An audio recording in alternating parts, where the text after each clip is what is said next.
ధ్యానంలోకి మనం వెళ్దాం. మమ్మల్నిగా ప్రేమించు మా పరలోకపు తండ్రి, ముఖ్యాంశమైన దేవా, నీ వాక్య ధ్యానములోకి వస్తుండగా ఎన్నిక లేని వాడిని నీ దైవదాసుడుగా నిలబడుండగా మిన్నైనా మీ ఆత్మతో అభిషేకించండి నాయన. వాక్యముతో నాయన నాతో మాతో మాట్లాడండి. ఆత్మదేవా మీరేమి సంఘముతో మాట్లాడమని అందరినీ బలపరిచి నాయన స్థిరపరిచి ఈ స్థలం నుంచి పంపించమని యేసయ్య అతి పరిశుద్ధ నామమున అడిగి వేడుకుంటున్నాను తండ్రి, ఆమేన్. హల్లెలూయా. దేవుని స్తోత్రం. కొన్ని నిమిషాలు దేవుని వాక్యాన్ని ధ్యానించుకుందాం పిల్లలు.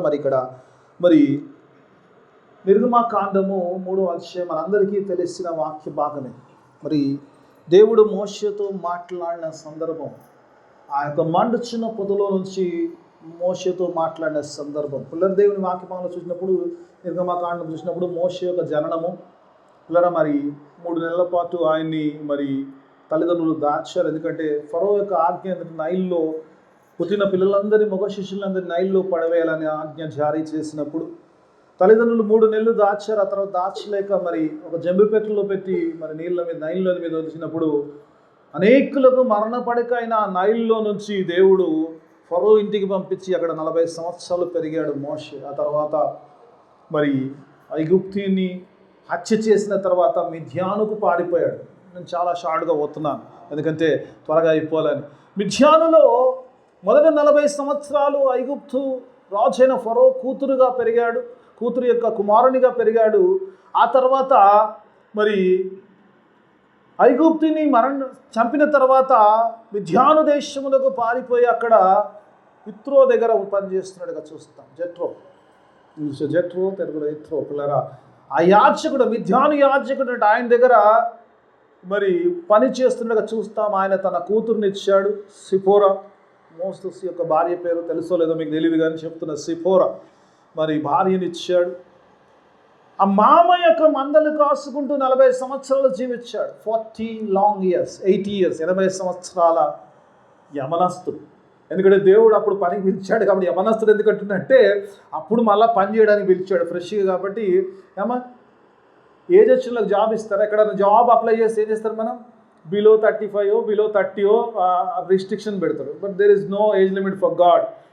At the age of 80 God is calling Moses for a greater ministry. Okay, hallelujah. దేవుని స్తోత్రం ప్రేమ. మరి ఆ యొక్క తన మందలు కాచుకుంటున్నాడు. 40 ఇయర్స్ దేవుడు ఎందుకు విడిచిపెట్టాడు? ఆ 40 సంవత్సరాల ముందే పిలవచ్చు కదా అంటే 40 సంవత్సరాల పాటు ఆ గొర్రెలను కాస్తున్న ఆ మోషేకు God was training him how to lead the sheep so that he can lead God sheep. Hallelujah. దేవుని గొర్రెలను నడిపించే ముందు గొర్రెలను నడపడం నేర్చుకోవాలి. లీడింగ్ ఎలా నడిపించాలి అనే సంగతి నేర్పిస్తున్నాడు. ఎలా నేర్పించాడంటే it was 40 years of training. అలా వెళ్తూ అంటాడు కదా, అవతల పక్కకి వెళ్ళాడు, అదర్ సైడ్ అంటాడు. నిజం కొన్నిసార్లు అనిపిస్తుంది, అంతే ఉంది. నమ్మకం సార్ చదువు పైన ఏమంటుంది చూడు, అవతల పక్కకి వెళ్ళాడు అంటాడు, అదర్ బ్యాక్ సైడ్ అంటాడు, అవతలకి వెళ్ళాడంట. పిల్లరా ఈ యొక్క కార్యం చూసినప్పుడు ఈ కార్యము ఇంత లేదు, అవతల ఉంది. నిజంగా బైబిల్ ఒక మాట మీద ఆగితే అక్కడ ఆగిపోతాం కొన్నిసార్లు అనిపిస్తుంది. ఈ వెంట్ దట్ సైడ్ అంటాడు. This side God was not in thing, is going to that side. Which that side అంటే ఎక్కడ సైడ్కి వెళ్ళంటే కింద అంటాడు. దాని ఆ సైడ్ కిందకి వెళ్ళాడు. ఆ సైడ్లో ఏముందంటే చూద్దాం, ఏముందమ్మా? దేవుని పర్వతం ఉంది. హల్లెలూయా. ఈరోజు దేవుడు ఈరోజు నీతో నాతో మాట్లాడుతున్నమాట. Which side are you this side are you that side? నువ్వు దేవుని పర్వతం సైడ్ ఉన్నావా, లోకం వైపు ఉన్నావా? దేవుడు మాట్లాడుతున్నప్పుడు విచ్ సైడ్ యూ? ఈరోజు మోషే ఈ లోకంలో జీవిస్తూ ఆ మందలు కాస్తున్న వాడు అవతల వైపుకి వెళ్తున్నాడు. అవతల వైపున ఏముంది అంటే అవతల వైపున దేవుని యొక్క పర్వతం ఉంది. హల్లెలూయా. ఈరోజు మీ పనులన్నీ విడిచిపెట్టి అవతల వైపుకి వచ్చారంటే దేవుని సన్నిధిలోకి వచ్చారు. హల్లెలూయా. అందరము మోషేలా వచ్చాం. దేవుడు అందరినీ పిలిస్తేనే వచ్చాం. ఎవరము కూడా టైం పాస్కి రాలేదు, ఎవరు కూడా బై ఫ్లూక్ రాలేదు. God has called each and every one in his precious blood. Hallelujah. చెప్పిన వాళ్ళందరినీ పిలిచిండు, చెప్పిన వాళ్ళకి నాకు గ్యారంటీ లేదు. హల్లెలూయా. అందరినీ పిలిచాడన్నమ్మ, కొందరిని కాదు. దేవునికి స్తోత్రం. దేవుని వాక్యం ఆలోచించినప్పుడు అక్కడ వెళ్ళినప్పుడు అవతల వెళ్ళినప్పుడు మోషే ఒక సీన్ చూస్తున్నాడు. అక్కడ ఏంటంటే ఇప్పుడు దేవుని వాక్యం ఆలోచించినప్పుడు అరణ్యములో ఒక పొద మండుచున్నట్టుగా చూస్తాడు. ఎండాకాలం ఉన్నప్పుడు, అరణ్యం ఉన్నప్పుడు ఆ హీటుకు చిన్న చిన్న తప్పలు తగలపడటం పెద్ద ఇష్యూ కాదు కదా. మోషే ఎందుకు వెళ్ళాడు అంటే దానికి ఒక ప్రత్యేకత ఉంది. ఎందుకంటే పిల్లరా, ఈ చిన్న చిన్న కుప్పలు ఏదైనా తగలబడతాయి. ఎందుకంటే ఆ హీటుకు అరణ్యములో అవి మామూలుగా జరిగే scene, it's very common scene. కానీ this was not a common thing, this was an extraordinary scene. ఎందుకంటే అక్కడ చూసినప్పుడు ఆ పొదను మోషే అలా చూసినప్పుడు ఆ పొదలో మంట ఉంది, కానీ పొద మాత్రము కాలిపోతలేదండి.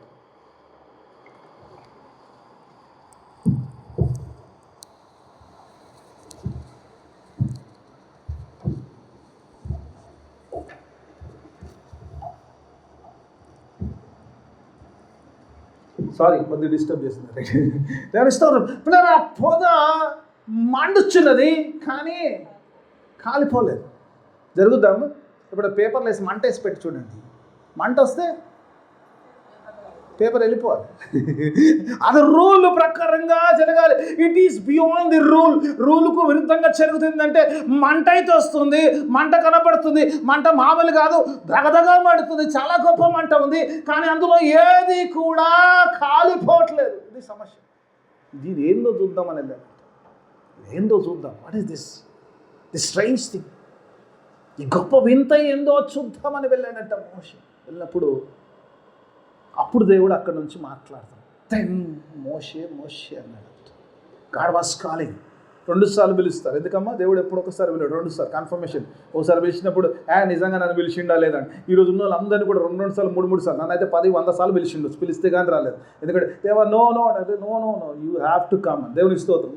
నా సాక్ష్యం చెప్పు. దేవుని వాక్యం 2 సార్లు మోషే అన్నాడు.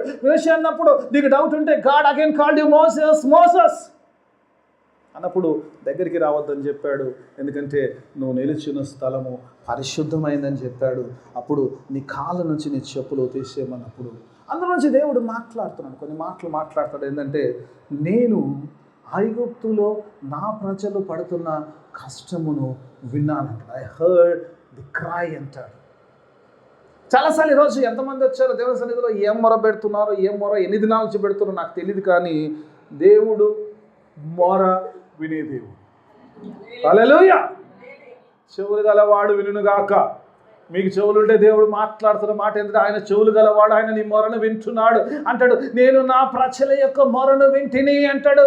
ఐ హర్డ్ దే క్రై అంటాడు. వారి శ్రమను విన్నారు, వారి శ్రమను చూచాను, కాబట్టి వారికి విడుదల కలగ చేయాలని నేను వచ్చానంటాడు. I came to deliver them. ఎందుకంటే వారి వాగ్దాన దేశంలో తీసుకెళ్ళడానికి వచ్చానని చెప్పి అక్కడ దేశాల పేర్లు చెప్తాడు.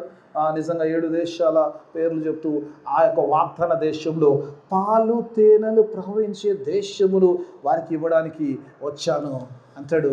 ఒక్కసారి చూద్దాం. అక్కడ అంటాడు వచ్చానని ఒక మాట చూద్దాం పిల్లరా. నాకు ఒక మాట, ఆ మాట చాలా ఇంపార్టెంట్ దేవుని వాక్యభావంలో.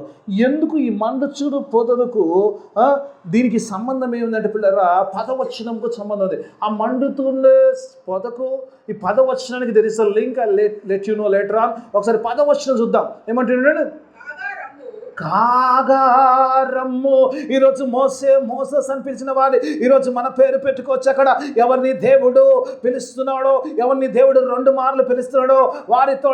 కాబట్టి రమ్ము, కమ్ కమ్ కమ్ అంటున్నాడు. God says come come come అంటాడు. Why did you call me Lord? దేవా నీవు నన్ను ఎందుకు పిలిచావు, ఎందుకు రమ్మన్నావు అంటే అక్కడ చెప్తాడు, దేవుడు చెప్తాడు, ఇదిగో అంటాడు, ఇదిగో నిన్ను ఫరో యొద్దకు పంపించి ఇశ్రాయేలీలైన నా ప్రజలను నీవు ఫస్ట్ కమ్మన్నాడు, రమ్మన్నాడు.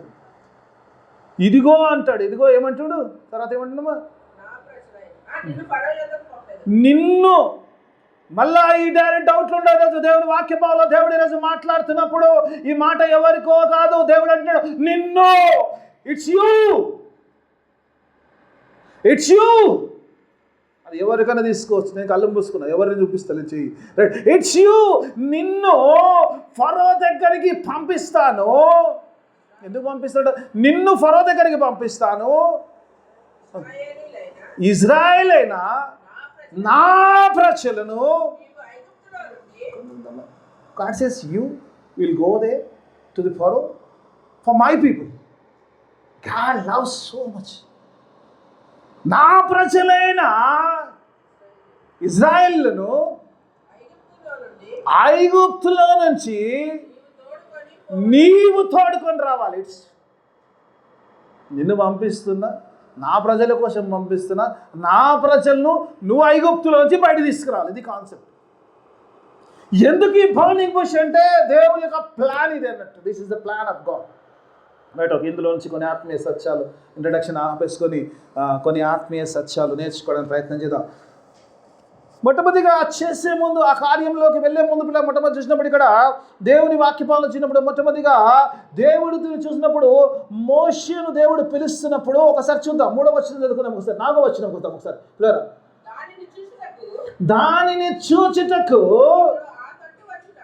తాను ఆ తట్టు వచ్చుట యెహోవా చూచి దేవుడు ఆ పొద నడుమ నుండి మోషే అతన్ని పిలిచెను. అతడు చిత్తము ప్రభువా నేను, అందుకు ఆయన దగ్గరికి, ఒక్క నిమిషం అర్థం కాలేదమ్మా, పిలిచి దగ్గర రావద్దంటుండే దేవుడు. అర్థమవుతుందా? అసలు ఎందుకు పిలుస్తున్నాడు అని అడగాలి. మనమైతే అంటాడు పిలిచినావు కదా. God says, don't come closer to me. అందరితో మాట్లాడుతున్నా, నాతో. There is something problem with Moses. పిలిచాడు, ఓకే పిలిచాడు కదా, ఎగేసుకొని వచ్చేస్తా అంటే కాదమ్మా. దేవుడు అంటున్నాడు పిలిచాడు. ఎస్ పిలిచాడు, నిన్ను నన్ను పిలిస్తూనే ఉన్నా, ఊరికి కానీ పిలిచాడు. దగ్గరికి రావద్దు అంటున్నాడు. ఎందుకంటే దేవుడు మాట్లాడుతున్న మాట ఈరోజు చాలాసార్లు దేవుడు ఈ మాట దగ్గరికి రావద్దు అంటాడు. ఎందుకు చూడు, రీజన్ చెప్తాడు. నీ పాదముల నుండి నీ చెప్పులు విడువుమో, నీవు నిలిచి ఉన్న స్థలము పరిశుద్ధ ప్రదేశము. God says, don't come closer to me because you're not holy. నువ్వు పరిశుద్ధంగా లేవు కాబట్టి దేవుడు అంటాడు, yes, I want to talk to you, but you are not holy enough to take my word. పాదములు దేవుని సన్నిధికి వెళ్ళినప్పుడు చాలాసార్లు ఎలా పడితే పరిశుద్ధతకు విలువలేని జీవితాలు జీవిస్తున్నాం. దేవుని వాక్యభావంలో ఎలా పడితే అలా దేవుని సన్నిధిలో జీవిస్తూ వెళ్తున్నాం. అందుకే దేవుడు అంటున్నాడు, దేవుని సన్నిధికి వచ్చావు కానీ దేవుని మాట నీకు కావాలంటే, దేవుని వాక్కు కావాలంటే, దేవుని పని కొరకు నువ్వు వెళ్ళాలంటే, దేవుడిని ప్రతిష్ఠించుకోవాలి, దేవుని సొత్తుగా ఈ లోకంలో జీవించాలంటే నీలో ఉన్న ప్రతి అపవిత్రతను తొలగించుకోవాలి. You have to take off your sandals. ఇక్కడ పిలిచినప్పుడు దేవుడు ఒక మాట, చక్కని మాట చెప్తాడు. అమ్మ దేవుడు అంటాడు ఇక్కడ మోషే చూసినప్పుడు, మోషేను పిలిచినప్పుడు దేవుడు మోషేను పిలిచాడు కానీ God was not happy with this situation. చాలాసార్లు పిలిచిన వారందరితో దేవుడు మాట్లాడుతున్నాడు. ఎవరితో ఏ విషయంలోనూ దేవుని యొక్క పాదములకు జోడ్లు ఉన్నాయో తెలియదు కానీ దేవుడు ఈరోజు మాట్లాడుతున్న పాదములకు జోడ్లు పెంచి దేవుని సన్నిధిలో ఉండాలి, దేవునికి దగ్గరగా రావాలని దేవుడు నీతో నాతో మాట్లాడుతున్నాడు. దేవుడు పిలిచినప్పుడు కింద అంటాడమ్మా, నేను ఏమంటాడు, నేను అబ్రహాము దేవుడను, ఇస్సాకు దేవుడను, యాకోబు దేవుడను అంటాడు కదమ్మా. దేవుడు ఏమంటాడు, ఏమంటాడమ్మా, నేను ఏమంటాడమ్మా. ఒక విషయం ఉంది. ఇప్పుడు ఒక విషయాన్ని ముందు దానికి వెళ్ళే ముందు చెప్తాం. దేవుని వాక్యం బాగా చూసినప్పుడు దేవుడు చెప్పులు ఇవ్వమాట. ఎందుకు ఇవ్వడమ్మా? ఆ చెప్పులని బయట ఇడిచేసి వచ్చినాం కదా అయ్యగారు, మళ్ళీ వేసుకొచ్చినాం మేము. మీరు ఆకండి, ఇడిచేసి వచ్చారు నాకు తెలుసు కానీ ఎందుకు ఇవ్వమన్నాడు? రీజన్ కూడా చెప్పాడు కదా. నీ పాదములకున్న చెప్పులు విడిచిపెట్టమన్నాడు. ఎందుకు? నాకు వినపడదు. మీరు నోట్లో గురించి నేను జవాబు చెప్పా. ఆడు రాసింది చెప్పకండి, ఆడు రాసింది ఆకుడు. ఈ స్థలము నీవు నిలుచున్న ఈ స్థలము పరిశుద్ధమైంది. ఎందుకు పరిశుద్ధ? ఆ కొండ పరిశుద్ధమైందా, లేకపోతే అవతల సైడ్ పరిశుద్ధమైందా, లేకపోతే అరణ్యం పరిశుద్ధ? Why it is holy? దేవుడి సన్నిధానం ఉంది. ఇంకా ఇంకా ఎనీథింగ్ ఎల్స్ జవాబు ఫాస్ట్గా చెప్పాలి. రైట్, టైం లేదు, మనం ఫాస్ట్ కన్నా టైం కూడా అయిపోతుంది. ఎందుకు హోలీ? ఒకటి దేవుని సన్నిధి ఉంది. ఇంకా ఇంకా ఇంకా ఒకటే జవాబా? ఒక్కరేనా? ఇంకా జవాబు ఎందుకు వై ఇట్ వాస్ హోలీ తెలవాలి కదా మనకి. ఎందుకు హోలీ? దేవుడు హోలీ అంటున్నాడు. ఎందుకు? ఆ కొండ హోలీయా, దేవయ్య మంట హోలీయా, లేకపోతే పొద హోలీయా, లేకపోతే what is holy? Word of God is holy. Okay right, okay next ఇంకా వర్డ్ రాలేదు, ఇంకా దేవుడు ఆగమని. Right, what is holy? ఎందుకు పరిశుద్ధమైంది? వాళ్ళు చెప్పినాక అయ్యగారు ఇదే, ఎందుకంటే దేవుడు అక్కడ ఉన్నాడు కాబట్టి. హల్లెలూయా! దేవుడు ఉన్నాడు కాబట్టి హోలీ. ప్లేస్ ఎందుకు హోలీ? దేవుని సన్నిధిలోకి ఎందుకు వస్తావు? Because God dwells. ఎక్కడైతే ఇద్దరు ముగ్గురు నా నామం పేట కూడి ప్రార్థిస్తారో వారి మధ్యలో దేవుని సన్నిధి, దేవుడు మనతో ఉంటే ఆ ప్రదేశము పవిత్రమైనది. God was there, it is holy. దేవుడు లేకపోతే హోలీ లేదు. పరలోకం పోతామా అంటే డౌట్ వస్తుంది. పోతామా? ఎందుకు? చెప్పులు ఉంటాయి కాబట్టి. ఏదో ఒక చెప్పు ఉంటుంది, ఏదో ఒకటి ధనమో, వ్యభిచారమో, మోసమో, అబద్ధమో ఏదో ఒక చెప్పులు ధరించుకొని ఉంటాం కాబట్టి. సిద్ధ మనసునే జోడ్లు మాత్రం ఉండేవి కాళ్ళకు కానీ ఈ జోడ్లు ఉంటాయి కాబట్టి, ఈ అపవిత్రత ఉంటుంది కాబట్టి, ఆయన పరిశుద్ధుడు కాబట్టి ఆ పరిశుద్ధ స్థలంలోకి, ఆయన స్థలంలోకి వెళ్ళాలంటే ఒక భయం ఉంటుంది. పోతామా లేదా doubtful. Always in a dilemma, always in a doubt. అవునా కదా? ఎందుకు పరిశుద్ధమైంది? ఎందుకంటే అక్కడ దేవుడు ఉన్నాడు. దేవుడు ఎక్కడుంటే అదే పరిశుద్ధమైన స్థలము. Hallelujah! God is there.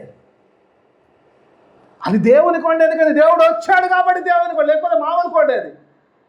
Horeb కొండకి ఏం విలువ వచ్చింది? దేవుడు అక్కడ వచ్చాడు కాబట్టి అది హోరేబు కొండ దేవుని కొండ అయింది. దేవుడు లేకపోతే దేవుని కొండకు వాల్యూ ఏముంటుంది? ఆ కొండకు వాల్యూ లేదు. మామూలు కొండ, అన్ని కొండల్లో అదో కొండ అయ్యేది. కొండ కాకపోతే చక్కెర కొండ అయ్యేది. అంటాం కదా, నా కొండే నా చక్కెర కొండే అంటే కదా. అలాంటి దేవుని కొండ. ఎందుకంటే దేవుడు వచ్చాడు కాబట్టి ఇట్స్ హోలీ. ఒకసారి దేవుడు పిలిచినప్పుడు నేను అబ్రహాము దేవుడను, ఇస్సాకు దేవుడను, యాకోబు దేవుడు. ఇక్కడ కొంచెం ఆగుదామా. యాకోబు దేవుడను అంటాడు. అయిదామా ఒక ప్రక్షేపం. దేవుడు నేను అబ్రహాము దేవుడను, నేను ఇస్సాకు దేవుడను, నేను ఇజ్రాయేలు దేవుడు అనలేదు. దేవుడు ఏమన్నాడు? యాకోబు దేవుడు. యాకోబు అంటే ఎవరు?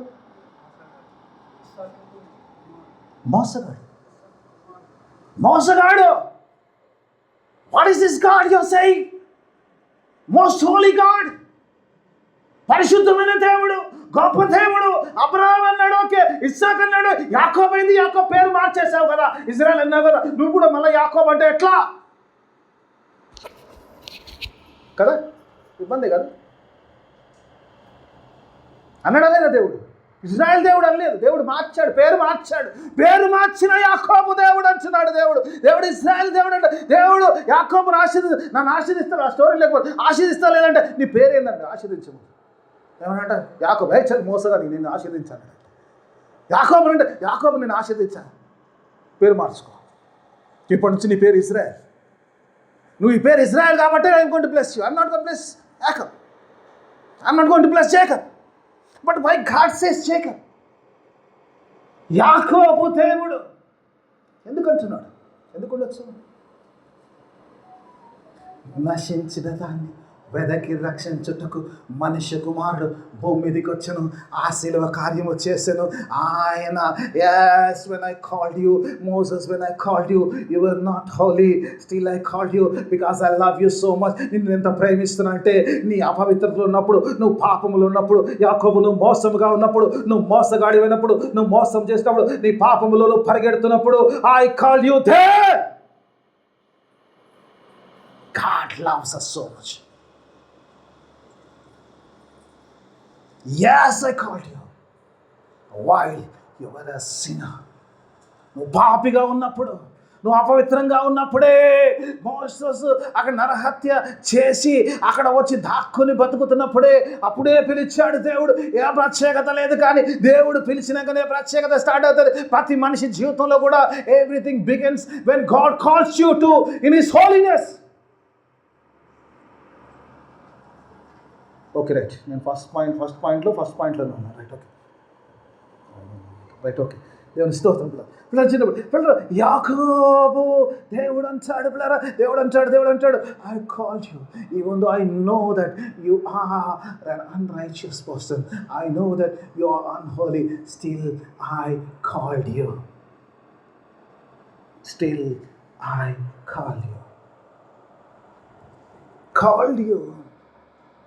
దేవుడు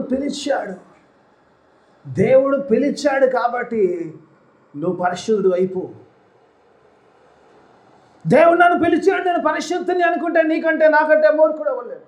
ఒకవేళ ఆయన ఉంటే మోసెస్ని అక్కడ ఆగమనేవాడు రా అంటాడు. Before God says anything, he says that you have to repent from your uncleanness. Repent అంటే ఏమంటారు? మారు మనసు కంటే ముందు repent is nothing but a change. ఒక మార్పు కలగాలి. దేవుని సన్నిధిలోకి నువ్వు వచ్చావు, దేవుడు నిన్ను పిలిచాడు, యేసు రక్తంతో నిన్ను కడుక్కున్నాడు, పిలిచాడు. కానీ నీలో ఏ మార్పు లేకపోతే అది కష్టము. దేవుడు మాట్లాడుతున్న మాట అంటే నీలో మార్పు ఉండాలి, నువ్వు మార్చబడాలి. నువ్వు దేవుని సన్నిధికి వచ్చినప్పుడు ఎలా వచ్చావు, కానీ దేవుని సన్నిధిలోకి వచ్చినప్పుడు దేవుని వాక్కును విన్నప్పుడు there should be a change. చాలామంది ఎలా అయిపోతారమ్మా, తెలుగులో సామెత ఉంది, అర్ధరాజ్యం రాసిస్తే అంట ఏం చేస్తారంటమ్మా, అడుక్కునే షిప్ అంటాడు, కడుక్కొని దాచుకుంటాడంట. ఎందుకు? ఇది పోతే ఇది ఉంటుంది, మళ్ళీ అడుక్కోవచ్చు. మనం దేవుడు వేస్తే సిలువలో ప్రతి పాపము, యేసు రక్తము ప్రతి పాపం అన్ని కడిగినా కూడా కొంచెం వెంట పెట్టుకొస్తాడు, మొత్తం కడుక్కొని దగ్గర పెట్టుకొస్తాడు కొంచెం. ఎందుకంటే మళ్ళీ ఏమో చెప్పలేము, వేసే వద్దంటే మళ్ళీ మన బతుకోవచ్చు కదా. మన జీవితం మనకు అడుక్కునే షిప్ కడుక్కో. నిజంగా కొన్నిసార్లు ఎంత చేసినా కూడా there is no change. అందుకే యోహాను ఒక మాట మాట్లాడుతున్నాను, మత్తయి సువార్త 3:7 సర్ప సంతానం అంటాడు. యోహాను దగ్గరికి అనేక మంది బాప్టిజం పొందడానికి వస్తుంటారు, ప్రభువుని అంగీకరించడానికి, ప్రభు మార్గంలో నడగడానికి వస్తున్నప్పుడు యోహాను అంటాడు, సర్ప సంతానమా, రాబో ఉగ్రతను తప్పించుకుంటూ నీకు బుద్ధి చెప్పిన వాడెవడు?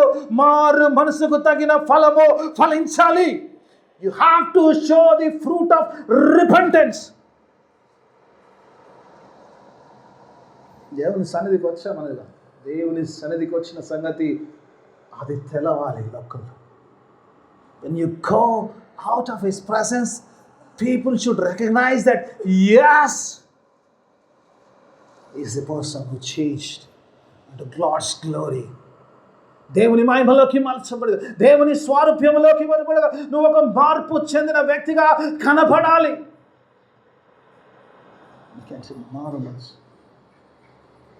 మారు మనసు అంటే చాలాసార్లు ఇబ్బందిగా వస్తుంది. మారు మనసు ఇది చాలా కష్టమైన దేవుని వాక్యం. మారు మనసు పొందాలి. That should be a change. ఒక రోజులో కాదు, డే బై డే కాదు. ఒక రోజులో ఇవాళ రేపు అయిపోతే రేపు మళ్ళీ మారిపోయే అవకాశం ఉంటుంది. డే బై డే క్రీస్తు స్వారూప్యంలోకి మలచబడాలి ఎవ్రీ డే. పోయిన సంవత్సరం ఎలా ఉన్న ఆత్మీయంగా ఈ సంవత్సరం అలా ఉండదు, ఇంకా గొప్పగా ఉండాలి, ఇంకా బలముగా ఉండాలి, ఇంకా గొప్ప స్థితిలో ఉండాలి. ఆత్మీయ జీవితంలో ఇహలోక సంబంధంగా ఆశీర్వదింపబడాలి, ఓకే ఫైన్. బట్ అలాగనే ఆత్మీయం కూడా నువ్వు ఎదుగుతూ ఉండాలి. దేవుని వాక్యం ఇక్కడ ఒక మాట అంటాడమ్మా, ఒక మాట చెప్పి నా మొదటిది ముగించుకొని రెండో దానికి వెళ్ళిపోతాను. ఐ డోంట్ నో వేర్, ఎక్కడైతే అక్కడ ఆపేస్తాను. ఒక మాట చెప్తాను. మోషేతో దగ్గరికి వచ్చినప్పుడు ఒక మాట అన్నాడు. ఏమన్నాడమ్మా? నీ చెప్పులు విడమన్నాడు. కొండ మీద ఎర్రటెండలో చెప్పులు ఇడిస్తే పరిస్థితి ఏముంటుందో ఆలోచించు. బాగున్నావు, చెప్పులు ఇడవాలా, ఈ ఎండలా ఉంటానా? కాళ్ళ హాలత ఏముంటుందమ్మా? ఎవరైనా క్రిస్టియన్ లైఫ్ కేక్ వాక్ అనుకున్నాడో వెళ్ళిపోవచ్చు, ఏం బాధ లేదు, ఇక్కడ పనే లేదు. It is not a cake walk.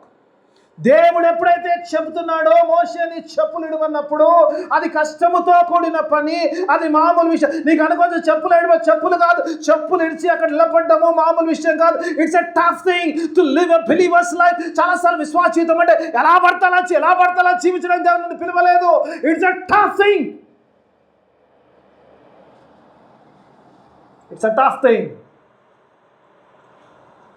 ఎవరన్నా మంచిది చాలా సుఖమండి హ్యాపీగా ఉంటుందని ఎవరైనా చెప్తే మీరు వెళ్ళొచ్చు, మీకు అలాంటి సంఘాలకు వెళ్ళొచ్చు. నాకేం క్రైస్తవుడిగా జీవించడము కష్టం.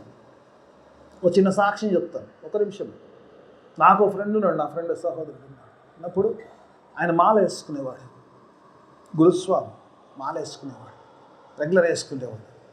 నేను ఆయన పేరు పెట్టి పిలిచేవాడు. అంటున్నాను, స్వామి నేను అన్న నేను పేరు పెట్టి పిలుస్తా అంటుంటే ఆయన అనేవాడు, 40 దినాల పాటు మేము ఎలా దీక్ష చేస్తుంది, ఎలా కష్టమో తెలుసా అని. ఎలా చేస్తాను తెలుసా, 40 దినాలు ఎంత కష్టంగా దీక్ష చేస్తాను తెలుసా, నీకు తెలుసా అంటే వెరీ గుడ్, మంచివాడు అని. నువ్వు సంవత్సరం 40 దినాల మంచిగుంటే తెలుసా, నాకంటే ఆనందించుడు ఎవరు. నేను విశ్వాసి ప్రతిరోజు అలాగే జీవించాలన్నాను. హల్లెలూయా. నువ్వు 40 రోజులు కాదు, 365 రోజులు యేసుని ధరించుకొని జీవించాలి. That is the believers life. అయ్యగారు ఏదో పిట్ట కథ చెప్తాను, ఒకసారి వచనం చూపిస్తాను. నిజంగా పిట్ట కథ కాదు నేను చెప్పేది.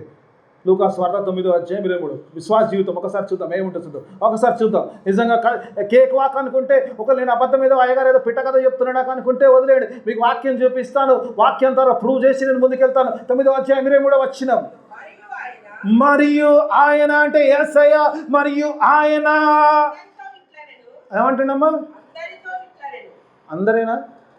చర్చ్ ఆఫ్ బ్లెస్సింగ్ వారందరితో ఇట్లా నేను కూర్చున్న వారందరితో ఆయన ఇట్లా నేను ఏమంటున్నాడు, ఎవడైనను అంటున్నానండి. అందరితో చెప్తున్న మాట, కానీ అందరినీ అంటలేడు వెంబడించమని. ఎందుకంటే అందరు వెంబడించడం అంత ఈజీ కాదు. కాబట్టి ఎవడైనా తనకు తానే, ఇట్స్ అవర్ డిసిషన్, ఇది నీ ఇష్టం, ఇది మనం దేవుడు ఫలాంతా రామ్మా రా, నువ్వు వెంబడొచ్చేసే, నువ్వు వచ్చే ఫలాని XYZ నువ్వు నా ఇంటర్ అని పిలువడు దేవుడు అంటాడు. ఎవడైనను అంటే ఇట్స్ యువర్ చాయిస్. ఎవడైనను నన్ను వెంబడించ కోరిన ఎడలా, ఎవరు అందరు కాదు, అందరిని అంటలేడు ఆ మాట. దేవుడు ఏమంటాడు, అందరితో మాట్లాడుతున్నాడు. కానీ కొందరికే ఈ మాట, ఎవరైతే నిర్ణయం చేసుకున్నారో, ఎవరైతే యేసుని వెంబడిస్తా అనుకున్నారో, అందరిలో ఎవడైనను నన్ను వెంబడించాలనుకుంటే తన్ను తాను ఉపేక్షించుకొని ప్రతి దినము సిలువనెత్తుకొని నన్ను వెంబడింపవలెను. ఏమంటున్నాము? హ్యాపీగా రండి అమ్మ, మంచి సూట్ వేసుకొని సెంట్ కొట్టుకొని రమ్మన్నాడా? ఏమంటాడు? తన్ను తాను కింద కాళ్ళు కాలిపోతుంటాయి. ఏసేతో నడవడంటే మామూలు మాట కాదు. కాళ్ళలో మంట పడుతుంటుంది, మంట పెడుతుంది, ఇబ్బంది కలుగుతుంది. You have to come out of that comfort zone. ఏ కంఫర్ట్లో ఉన్నావో, ఏ సుఖంలో ఉన్నావో, ఏ కంఫర్ట్లో జీవించాలనుకుంటో ఆ కంఫర్ట్లో నుంచి బయటికి రావాలి. కష్టం ఉంటుంది, ఈ కష్టములో ఉపేక్షించుకోవాలి. ఎందుకంటే ఆ సుఖాన్ని ఉపేక్షించి ఆ కష్టమును భరించుకొని సిలువనెత్తుకొని యేసును వెంబడించాలి. That's the way you should follow Christ. That's the way you should follow Christ. చెప్పులు ఇప్పమనంటే మామూలు ఇప్పమని. ఇవి ఎంతమంది చెప్పులు ఇప్పుతారో నాకు తెలియదు. ఎంతమంది దేవునికి అట్టుగా ఉన్న చెప్పులు విప్పి ఆ యొక్క కష్టమును, ఆ యొక్క ఇబ్బందిని భరించుకొని ఆ సిలువను ఎత్తుకొని వెంబడించడానికి ఎంతమంది సిద్ధంగా ఉన్నది దేవుడు నాకు చెప్పమన్నాడు, నేను చెప్తున్నాను అంతే. అందుకే అంటున్నాడు, అందరితో మాట్లాడుతున్నాడు. ఎవరు నిర్ణయం తీసుకుంటారో వారికి మాత్రమే వాక్యము వర్తిస్తుంది. దేవుని వాక్య భావంలో చూద్దాం, ఇంకా ముందుకు వెళ్ళిపోదాం నా వాక్య భావంలో. ఎందుకంటే నేను ఫస్ట్ పాయింట్లోనే ఉన్న, నా సమయము ఆల్మోస్ట్ 29 minutes అయిపోయిందమ్మా. దేవుని వాక్య భావం రెండో విషయం చూసినప్పుడు, ఇక్కడ దేవుని మాటలో చూసినప్పుడు, ఇక్కడ ఒక మాట చూసినప్పుడు, ఇక్కడ దేవుని యొక్క ఆ యొక్క వింతను చూడడానికి వెళ్తున్నాడు. ఏ వింతను చూడడానికి వెళ్తుండంటే ఆ పొదను చూడడానికి వెళ్తున్నాడు. Burning bush. ఏదైతే ఆ పొద కాలిపోవట్లేదు, మంట వస్తుంది, దాన్ని చూడడానికి వెళ్తాడు. దేవుని వాక్య భావన చూసినప్పుడు ఏమంటుండమ్మా, అందుకే వెళ్ళిండమ్మా మోసెస్. దేవుని వాక్య భావన చూసినప్పుడు, ఇక్కడ చూసినప్పుడు ఆ యొక్క మంటను చూడడానికి వెళ్ళాడు. ఏదైతే మండుతుందో దాన్ని చూడడానికి వెళ్ళాడు. ఈ మండుతుంది, ఈ మంట. కొన్నిసార్లు చాలాసార్లు అంటాం కదమ్మా, ఏదైనా చేయడానికి చాలా మనసులో చాలా మంట ఉందండి, చాలా జీలు ఉందండి. అమ్మ స్విచ్ ఆఫ్ చేయమ్మ ఫోన్, అది చాలా మంట ఉంది, చాలా జీలు ఉంది నాకు అంటావు కదా కొన్ని విషయాలు ఉన్నప్పుడు. అంటమా లేదా ఏదైనా విషయాలు ఉన్నప్పుడు? మీరు నన్ను చూడండి, నేను స్మార్ట్గా రెడీ అయ్యాను, రైట్? అటు చూడకండి.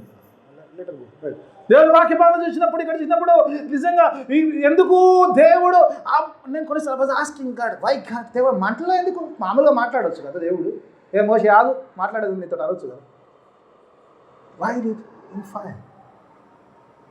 Just asking God, why God in fire? Why God in fire అంటే because Moses lost his fire. మీరు అడగవచ్చు, మోసెస్కి ఏం ఫైర్ పోయింది? There was a fire in the Moses. ఎందుకు ఆ మిద్యాన్లో 40 సంవత్సరాలు జీవించడానికి గల కారణం ఏంటంటే there was fire in Moses. ఇక్కడ మోసెస్ ఐగుప్తులో ఉన్నప్పుడు, ఇంకా చెప్పడానికి టైం లేదు, హెబ్రీలు అంటాడు కదా, ఐగుప్తు యొక్క సమస్త ధనమును విడిచిపెట్టి తన ప్రజలతో శ్రమతో జీవించడానికి వచ్చాడట. There was a fire for his people. ఆ ప్రజల కొరకు ఏదన్నా చేయాలి, నా ప్రజల్ని విడిపించాలి, నా పడల పక్షాన ఉండాలి, నా ప్రజల కొరకు నేను జీవించాలని ఒక మంట కలిగి ఉన్నాడు. 2 సందర్భాలు ఉన్నాయి, మీకు అంతా తెలిసి ఉంటాయి. ఫస్ట్ రోజు పోయినప్పుడు ఇద్దరు ఐగుప్తుడు ఒక ఇజ్రాయేల్ కొట్టుకుంటుంటాడు. వచ్చేసి ఏం చేశాడంట, ఇజ్రాయేల్ వాడి పక్షాన పోయి ఐగుప్తులో పెరిగాడు, పాపం 40 సంవత్సరాలు పోషించిన మర్చిపోయాడు, నా ప్రజల్ని కూడా త్వర పాప చెప్పి వాళ్ళు చంపి పాతి పెట్టాడంట. ఎందుకు? there was a fire to save his people. కదమ్మా, was a fire. Second day మళ్ళీ ఇద్దరు ఇజ్రాయేల్ కొట్లాడుకుంటారు. పోయి, అరే బాబు తప్పు చేయరా, ఏం తప్పు చేస్తున్నా, సొంత సహోదరులతో అన్నతో కొట్లాడతావురా, ఏం చేస్తున్నావు నువ్వు అని బెదిరించింది. ఎవడరా బాబు నన్ను జడ్జి చేసిండు, నిన్న ఐగుప్తుని చంపినట్టు నన్ను చంపుతాం అనుకుంటున్నావు అని. అందరు తెలిసిపోయింది, నేనేదో సాటుకు చంపేసి దాచిపెడితే ఇది తెలిసిపోయింది, ఇక నన్ను పరవ చంపేస్తాడు. ఎందుకు? బికాస్ ఆఫ్ దట్ ఫైర్ ఈ ran away. 40 సంవత్సరాలు అయింది, వెళ్ళిపోయింది, ఫైర్ వెళ్ళిపోయింది. ఉందా? ఫైర్ ఉంటే ఆడెందుకుంటాడు, మళ్ళీ వస్తాడు కదా. 6 నెలలకు అది మండుతుండదు, లోపల మండితే మళ్ళీ తిరిగి వచ్చేవాడు. లోపల మండట్లేదు కాబట్టి అక్కడే ఉండిపోయాడు 40 సంవత్సరాలు. God want to remind him about the fire. That's the fire.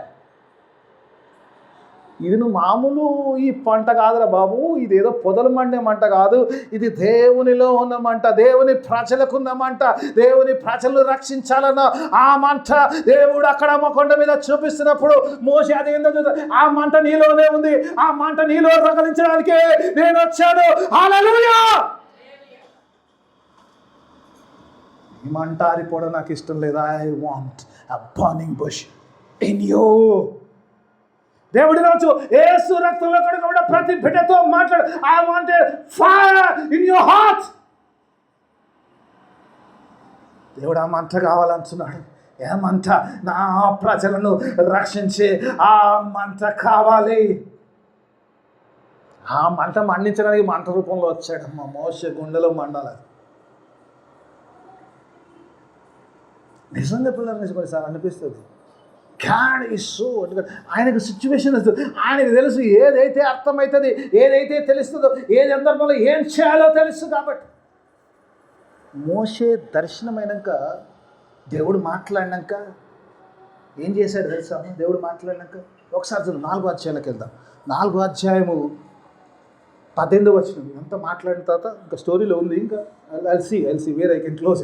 ఒకసారి చూద్దాం, 18వ వచనం చూద్దాం. అటు తర్వాత ఈ కొండ మీద కార్యక్రమం అంతా అయిపోయింది. అటు తర్వాత మోషే బయలుదేరి తన మామ ఏ కొండ మీదకి అని మళ్ళీ వెళ్తున్నాడు. ఈ సైడ్కి వచ్చాడు, దేవుని సైడ్కి వచ్చినాడు, మళ్ళీ ఆ సైడ్కి వెళ్ళాడు. ఆ సైడ్కి వెళ్ళి మోషే అయిన ఇత్రో దగ్గరికి వెళ్ళాడు. వెళ్ళినాక ఏమంటాడో చూద్దామంటున్నామా? సెలవైన ఎడలా నేను ఏమంటాడు, నేను ఐగుప్తులోకి వెళ్ళి నా బంధువుల యొద్దకు మరలా పోయి వారింకా సజీవులుగా ఉన్నారేమో చూచెదనని అతనితో చెప్పను. మంట మొదలైంది. హల్లెలూయా. ఏమంట? నా ప్రజలు సచ్చారా బతికారా? వారు బతికుంటే వారు చచ్చిపోయేలా ఉండదు, వారు జీవములో ఉండాలి, వారు దేవుల్లో ఉండాలి. I have a fire in my heart. ఇప్పుడు ఎక్కడ మండుతుందమ్మా పోదా? ఎక్కడ మండుతుంది పోదా? హల్లెలూయా. కొండ మీద లేదు, దేవుడు అంటాడు అది నీ మనసులో పెట్టాను, అది నీ మనసులో ఉంది. ఆ fire, the fire which was on the mountain came into this heart.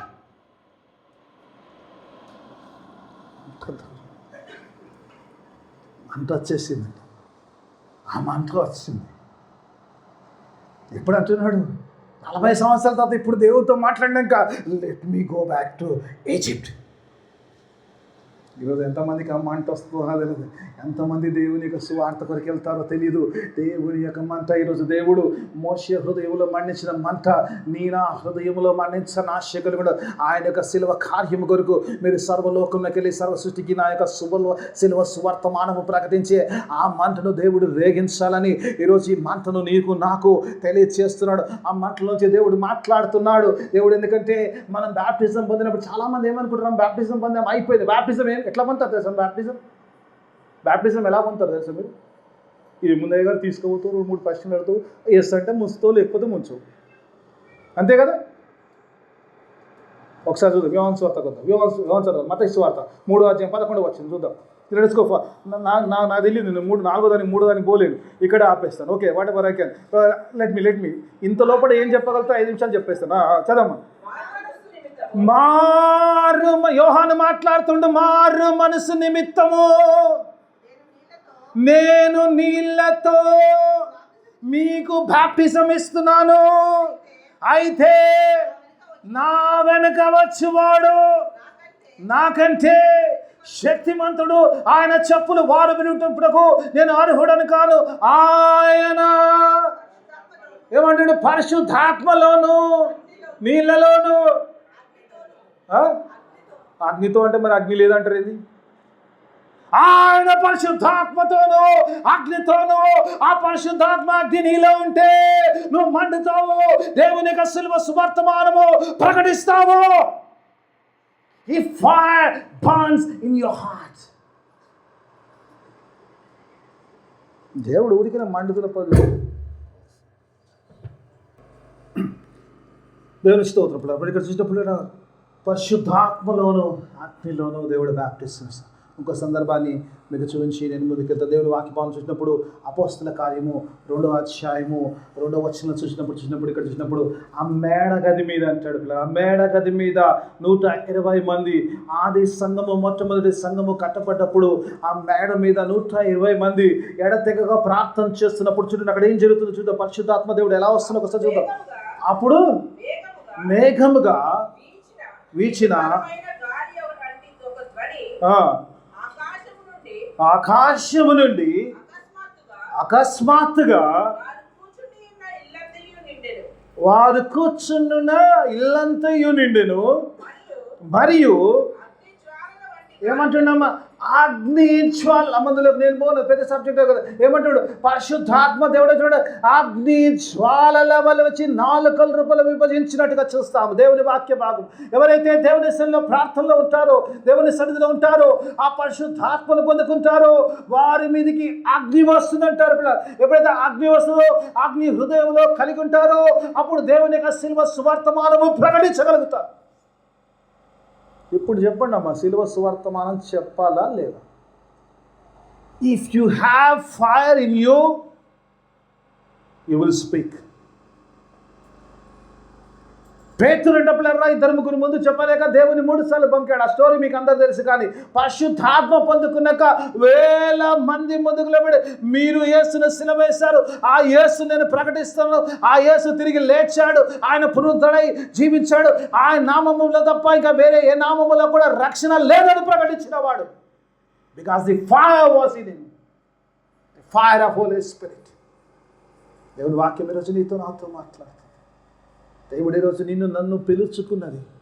దేవుడు నిన్ను నన్ను పేరు పెట్టి 2 మార్లు పిలుచుకున్నది. ఆ పరిశుద్ధంలోకి నిన్ను నన్ను నడిపించింది, పరిశుద్ధాత్మతో నింపింది. ఆ యొక్క మంట నీలో నాలో ఉండాలి దేవుని యొక్క శిలువ సువార్తమానం ప్రకటించడానికి. చాలాసార్లు ఒక మాట చెప్పి ముగించేస్తాను. చివరి భాగం నుంచి ఒక మాట అంటాడు. మోషే అంటాడు, ఒక సాకు చెప్తాడు, మీరు చిన్నగా చదువుకోండి అంటాడు. ఏమంటాడు? అయ్యా ఏమంటాడు? మనం చెప్పే మాట, ఆ మాట చెప్తాం, అది చెప్పి ముగిచ్చేస్తాం. మనం ఏం చెప్తాం? అయ్యా ఏమా సువార్త చేస్తావా అంటే ఏమంటాము? అయ్యా నాతో ఏదవుతుందండి, నాకేం తెలుసండి. మోషే ఏమన్నాడు తెలుసా? నేను నత్తే నేను. దేవుడు అంటాడంట, అరే బాబు నోరెచ్చుకుని తెలీదా మాటలు ఇవ్వాలనే సంగతి కదా. దేవునికి తెలీదా నత్తి తీసేది పెద్ద పనే దేవునికి? He's talking to God Almighty and says that I have a weakness. God says, I know your weakness. I know that you are weak. దేవుడు తీసేశాడు మన నత్తిని? తీయలేదు. ఎందుకు? దేవుడు నీ బలహీనతను తీసాడు.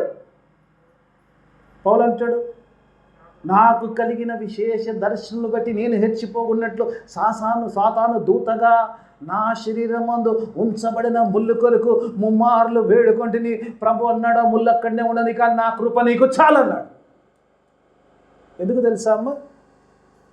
నా బలహీనత యందు క్రీస్తు కలము ప్రచురపరచులాగున I was weak because his power is manifested in me.